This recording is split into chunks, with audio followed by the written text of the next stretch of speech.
She stood alone in the center of the glittering ballroom, and not a single soul looked at her with kindness. The new Duchess of Kincaid wore a gown of pale ivory silk, her dark hair swept up with tiny seed pearls, her posture perfect. She had practiced that posture for hours in front of a mirror, because she had not been born to this world, and she had wanted so desperately to belong. But belonging was not something practice could manufacture. The whispers reached her like cold smoke curling under a door. The physician's daughter, can you imagine? They say the old duke forced the match on his deathbed, a debt to her father. The poor current duke had no choice. Look at him, he cannot even bear to stand beside her. Alara Vance Ashworth lifted her chin and let her gaze travel across the crowded room. She found her husband immediately. Alexander Ashworth, the Duke of Kincaid, stood near the far windows with a crystal glass in his hand. He was impossibly tall, impossibly handsome, with hair the color of dark honey and a jaw that could have been carved from marble. And he was staring directly past her as if she were a piece of furniture, as if she had been arranged in the room by a servant and then forgotten. Alara had been married to him for 11 months, and in those 11 months he had touched her exactly twice. Once, on their wedding day, when he had placed a cold, brief kiss on her knuckles for the sake of the clergyman. And once, 3 months ago, when he had steadied her elbow after she tripped on a stair, and then immediately let go as though her skin had burned him. She had spent every day of those 11 months hopping for a smile, a kind word, a glance that held something other than dutiful indifference. She had arranged his favorite flowers in his study. She had learned the names of all his tenants so she could discuss estate matters with intelligence. She had worn the colors he once mentioned he liked, had memorized his preferred blend of tea, had waited in the drawing room each evening in case he might wish to sit with her. He never came. Now, at the first grand ball of the London season, the truth was being handed to her on a silver platter by every gossip in the ton. She was not a wife. She was an obligation wrapped in silk, a debt repaid. Alara felt something inside her chest splinter. Not break, not yet, but a hairline crack spread through the hope she had nurtured like a fragile flame. She pressed her gloved fingers together and willed herself not to weep. She had become very good at not weeping. Lord Radcliffe, a friend of her husband, with a lazy smile and sharp eyes, drifted toward the Duke. She watched them exchange quiet words. She should not have been able to hear them, but the crowd parted for a moment, and the sound carried like a knife thrown in the dark. "She is a duty I must bear, Radcliffe," Alexander said, his voice low and tired. "I never wanted this marriage, I never will."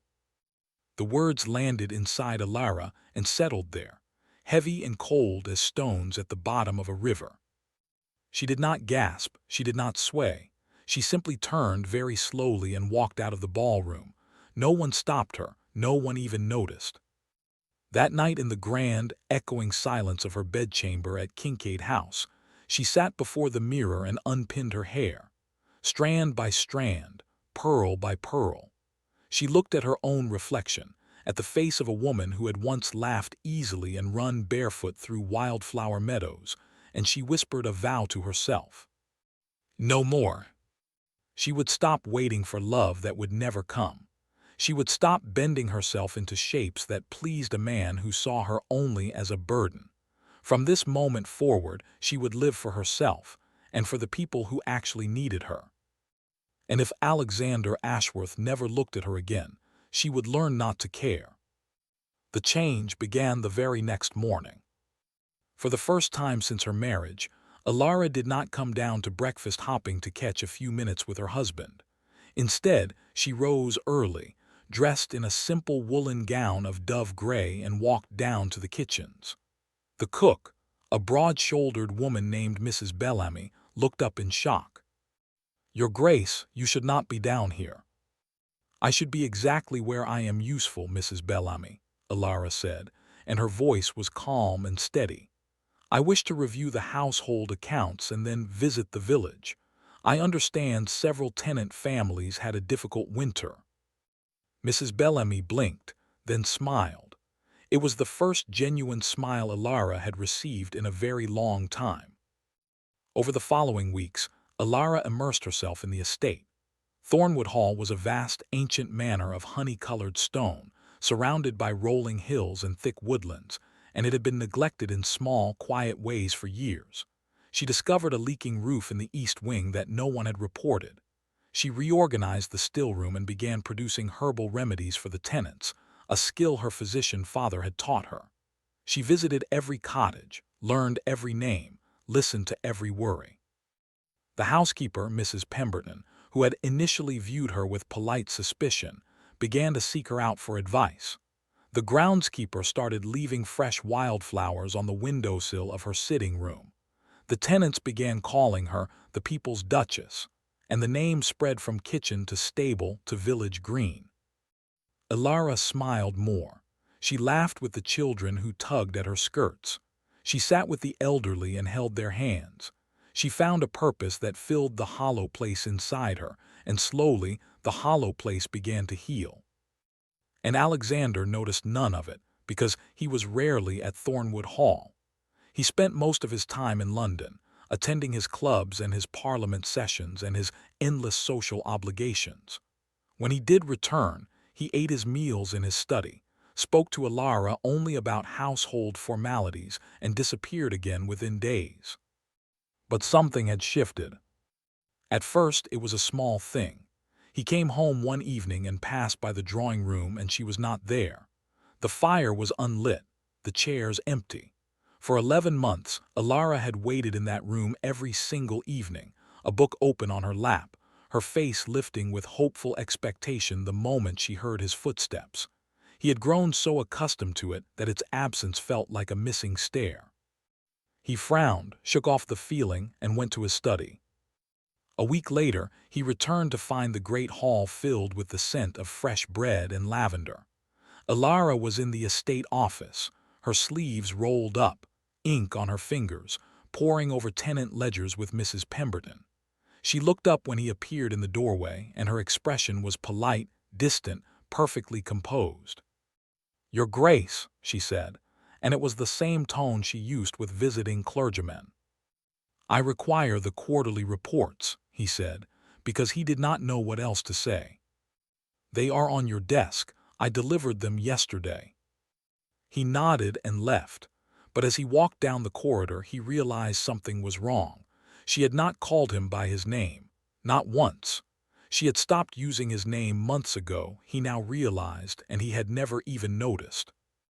That night he lay in his cold, vast bed and stared at the ceiling, and for the first time he wondered what his wife did with her days, and why her smile no longer reached her eyes when she looked at him. Spring arrived, and with it came Gabriel Thornfield. Lord Thornfield was a baron from a neighboring estate, a man with sun-streaked brown hair and eyes the color of warm earth. He had grown up riding across the same hills as Alara, back when she was just the physician's daughter and he was the younger son of a minor noble family. They had climbed trees together, fished in the same streams, shared secrets in the tall grass. Gabriel had been abroad for 6 years, first at university, then traveling through Italy and Greece. He returned to England a month after Alara's quiet transformation, and he came to Thornwood Hall to pay his respects to the new Duchess. The reunion happened in the garden, where Alara was kneeling in the dirt, planting lavender with her own hands. She heard footsteps and looked up, her cheeks smudged with soil, her hair escaping its pins, and Gabriel Thornfield stopped dead in his tracks. "Good heavens, Alara," he breathed, "you are even more beautiful than I remembered." She laughed, truly laughed, for the first time in nearly a year, and rose to embrace him like the old friend he was. They walked through the gardens for hours, talking of childhood adventures and faraway lands, and Gabriel looked at her with an admiration that was as warm and open as sunlight. He began to visit often, always with propriety, always with a chaperone nearby, but the warmth between them was unmistakable. He brought her books he thought she would enjoy. He walked with her to the village and helped her carry baskets of food to the poor. He made her laugh until her sides ached, and he listened to her opinions as if they were the most fascinating things he had ever heard. One afternoon, they were sitting on a stone bench overlooking the lake, and Gabriel turned to her with a serious expression. "You are not happy," he said quietly. "I can see it even when you smile. You are lighting up the world for everyone around you, but no one is lighting it for you." Ilara's throat tightened. "I have made my peace with my circumstances." "You deserve more than peace. You deserve joy." She looked away, out over the still water. "Joy is a luxury I cannot afford." Gabriel did not push further, but his hand rested on the bench beside hers, close enough that she could feel the warmth of him, and she did not pull away. Alexander saw them from his study window. He had returned from London unexpectedly, a cancelled meeting sending him home a day early, and he had gone to his study to review correspondence. The window overlooked the lake path. He happened to glance outside, and what he saw made him go very, very still. His wife was sitting on a bench with Lord Thornfield.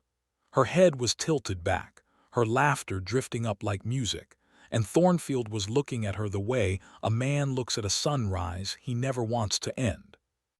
A strange, sharp sensation twisted in Alexander's chest.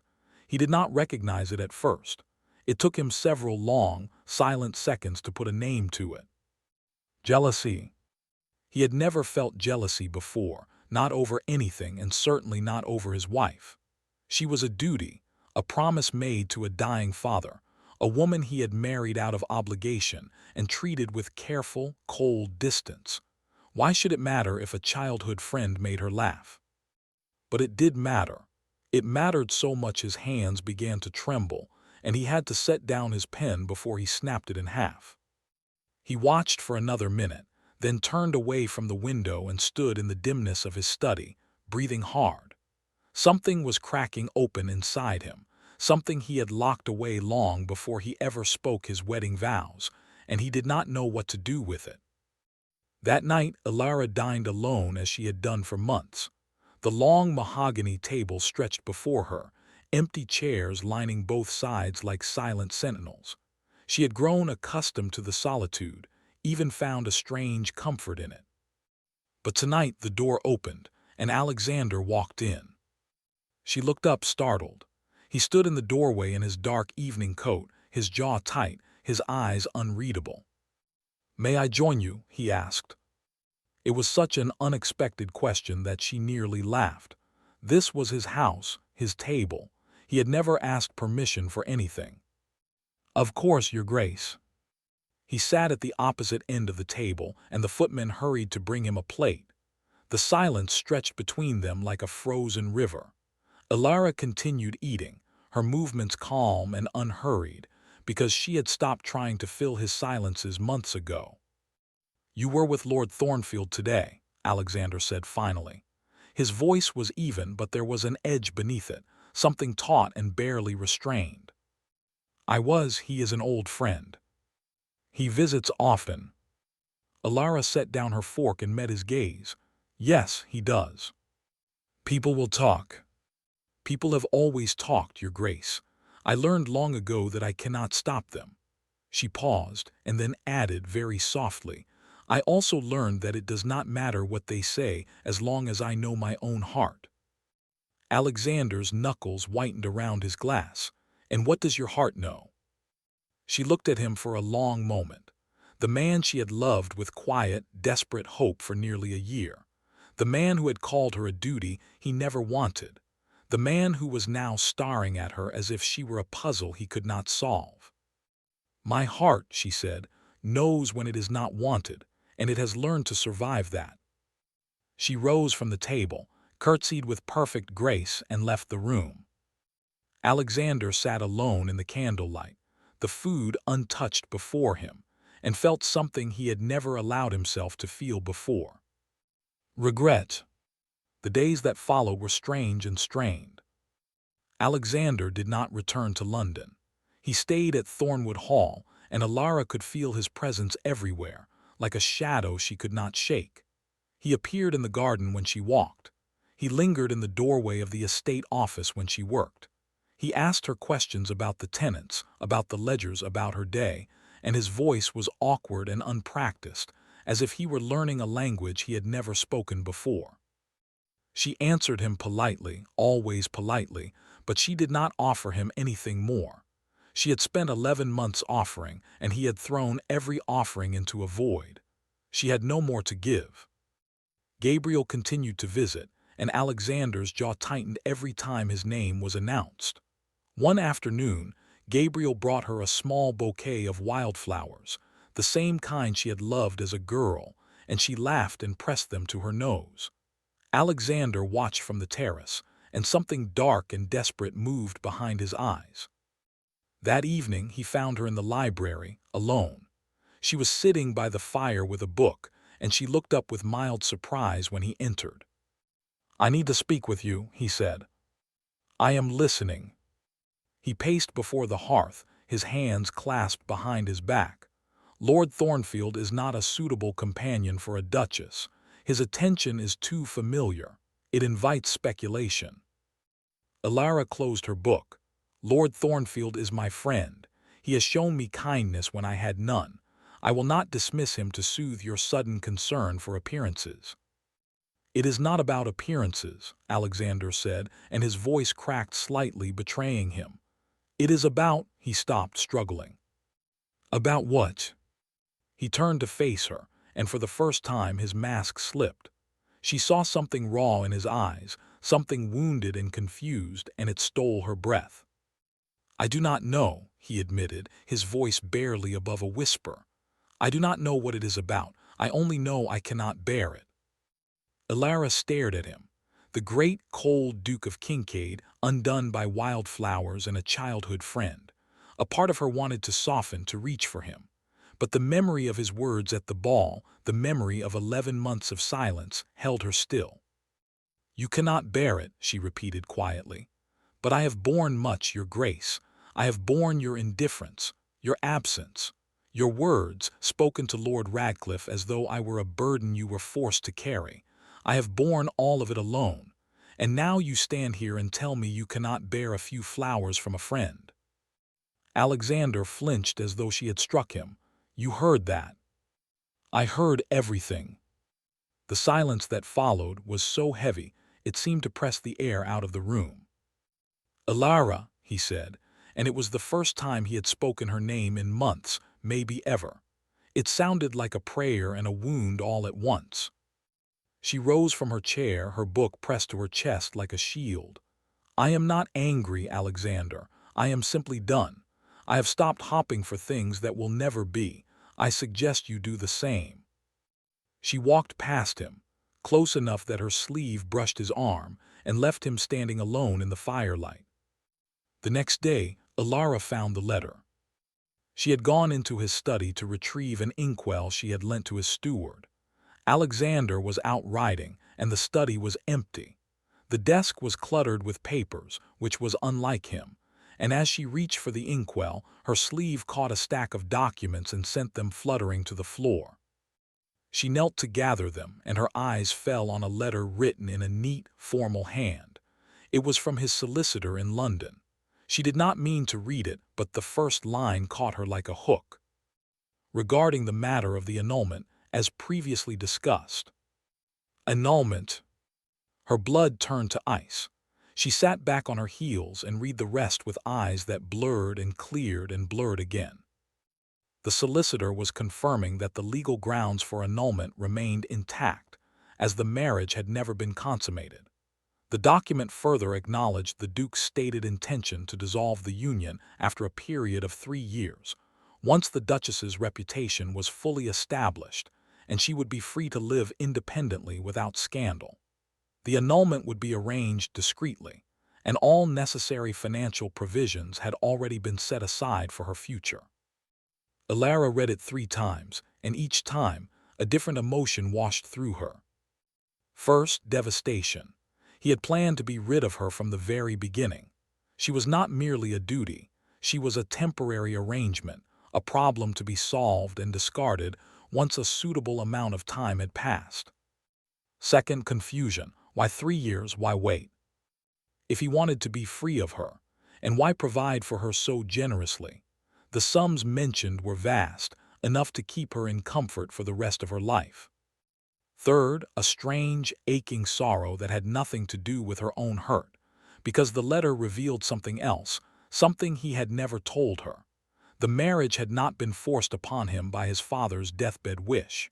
He had chosen it.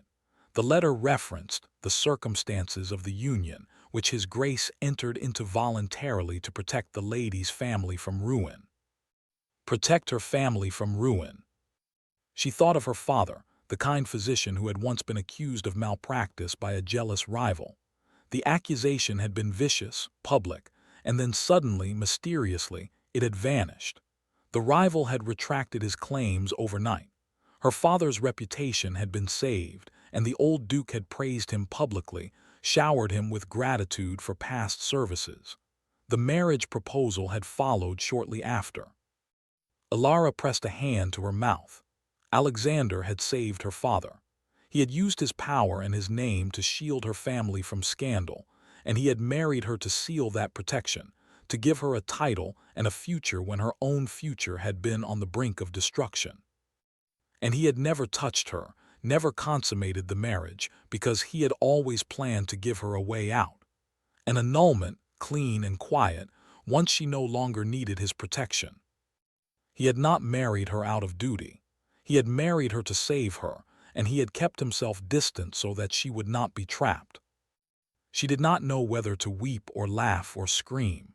In the end, she did none of those things. She folded the letter carefully, returned it to its place, and walked out of the study with a heart that felt shattered and remade all at once. That evening, Gabriel came to call. He found her in the rose garden, seated on the stone bench, staring out at the fading light. He sat beside her, and for a long while he said nothing. He simply waited because he had always known how to wait for her. "I am thinking of leaving," she said finally. "Not yet, but soon. I have learned something that changes everything." Gabriel turned to her, his eyes searching her face. "Is it something that brings you pain?" "It brings me confusion, and hope perhaps, but not the kind of hope I expected." He was silent for a moment. Then he said very gently, "Alara, I would take you away from here tomorrow if you asked. I would give you a life filled with laughter and warmth. You know that, don't you?" She looked at him, at his dear, familiar face, and her heart ached with a love that was real but not the kind he deserved. "I know," she whispered, "and I love you for it, but I am not certain I am meant for that life." Before Gabriel could answer, a shadow fell over them. Alexander stood at the entrance to the garden, his riding clothes still dusty from the road, his face pale and stricken. He had heard the last words, or at least enough of them, and the look in his eyes was one of absolute devastation. "Lord Thornfield," he said, and his voice was hoarse, "leave us now." Gabriel looked at Alara. She nodded, and he rose reluctantly, brushing a kiss to her knuckles before striding away. The garden gate clicked shut behind him. Alexander walked toward her, each step heavy, as if the ground were pulling him down. He stopped a few feet away, and she could see that his hands were shaking. "Are you leaving with him?" he asked, and the words cracked on the last syllable. "I have not decided." "Alara." He sank onto the bench beside her, not touching her but close enough that she could feel the heat radiating from him. "Please, do not go. I know I have no right to ask. I know I have been cold and absent and cruel in my silence, but please do not go." She turned to him and her own eyes were wet. "I found the letter, Alexander, the one from your solicitor. I know about the annulment." His face went slack with shock. Then slowly he closed his eyes. "I never meant for you to see that." "Did you marry me to protect my father?" He was silent for a long, terrible moment. Then he opened his eyes, and they were filled with a pain so deep she could barely look at it. "Yes," he said, "your father was being destroyed by a man who wanted his practice. I had the power to stop it. I stopped it. But I also," he swallowed hard, "I also married you because I wanted to." She stared at him. "You wanted to?" "I saw you," he said, his voice breaking. "2 years before the scandal, at a country fair. You were laughing, surrounded by children, and your hair was coming loose from its pins, and you had a smear of flour on your cheek from some baking contest. You were the most beautiful thing I had ever seen. I could not look away." Ilara's breath caught. "I asked someone who you were, and they told me you were the physician's daughter, and I thought she would never want a man like me, cold and stiff and terrible with words, so I buried it. I buried it so deep I convinced myself I had forgot." He pressed a hand to his chest over his heart. "When the opportunity came to help your family, I took it. And when my father suggested the marriage, I told myself I was doing it for honor, for duty. But I was lying. I did it because I wanted you. And I have been a coward ever since." Tears slipped down Ilara's cheeks, but she did not wipe them away. "Why did you stay so distant? Why the annulment?" "Because I thought you were forced into it," he said, his voice raw and desperate. "I thought you were sacrificing yourself to save your father. I thought if I touched you, if I let myself love you, I would be trapping you in a marriage you never chose. So I kept my distance. I planned the annulment so that when enough time had passed and your reputation was secure, you could walk away and be free. I wanted you to have a choice, a real choice. You never asked me what I wanted. I was afraid of the answer." She looked at him, this powerful, proud, broken man who had loved her in silence for years, who had saved her family and asked for nothing in return, who had starved himself of affection because he thought he was protecting her. "I wanted you," she said, and her voice was thick with tears. "From the first moment I saw you standing at the altar with your face like stone, I wanted you. I tried so hard to reach you. I waited every night.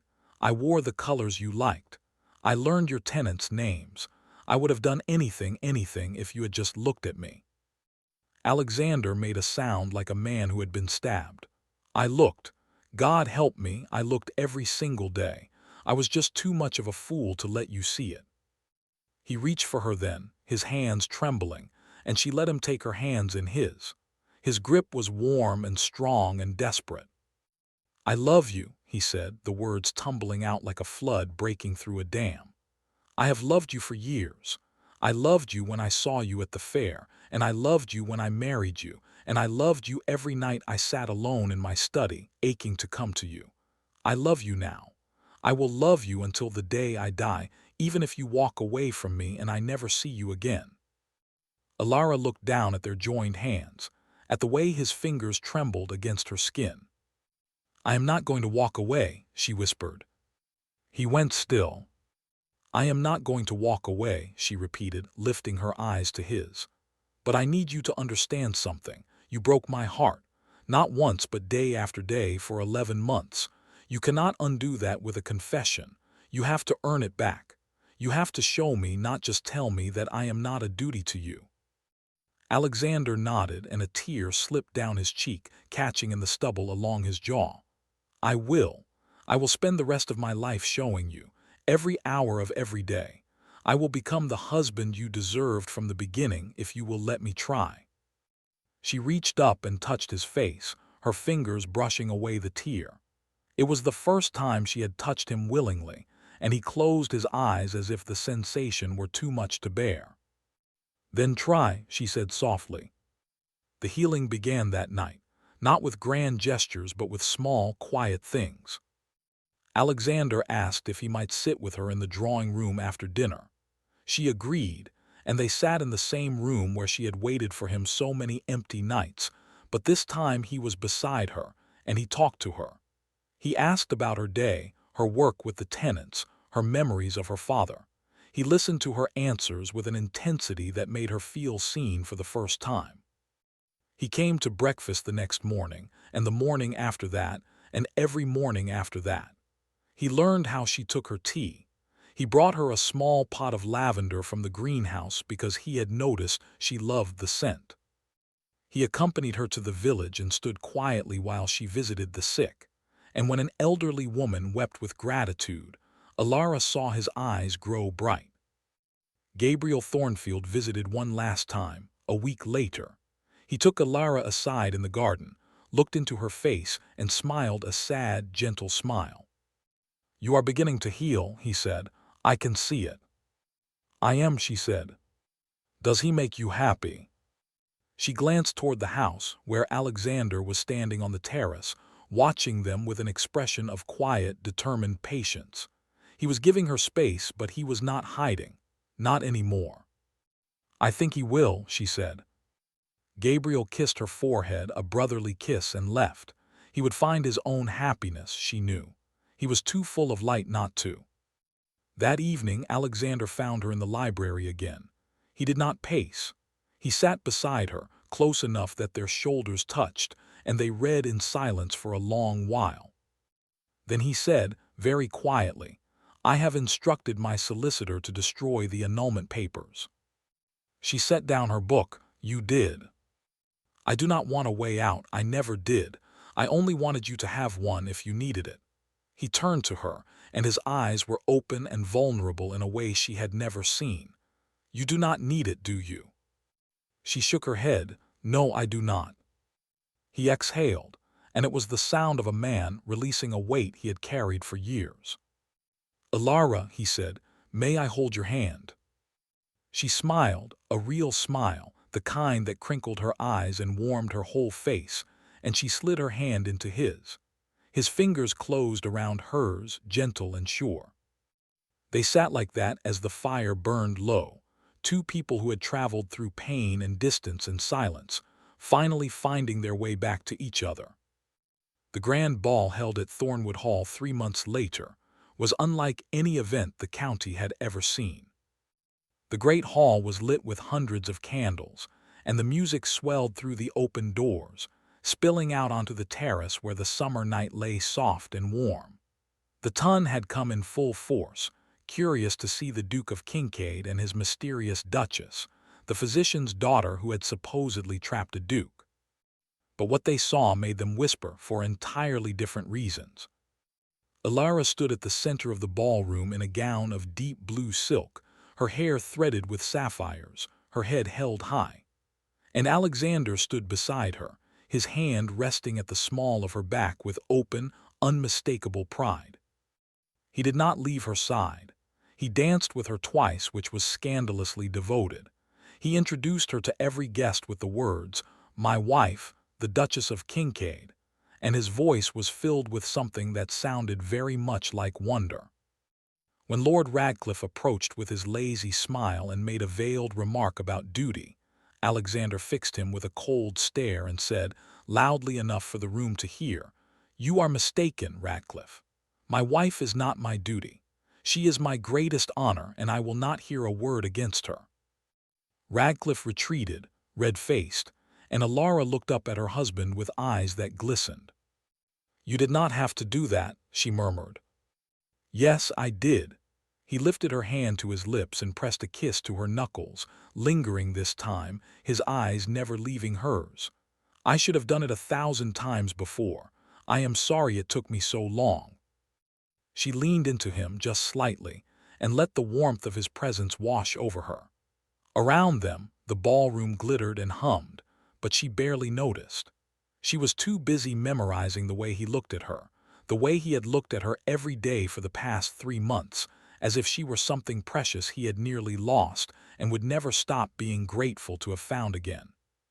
The music started up, a waltz, and he led her onto the floor. They moved together with a grace that came not from practice but from finally being in step with each other. "I loved you too late," he said, his voice low and rough near her ear. "But I will love you on time for the rest of our lives."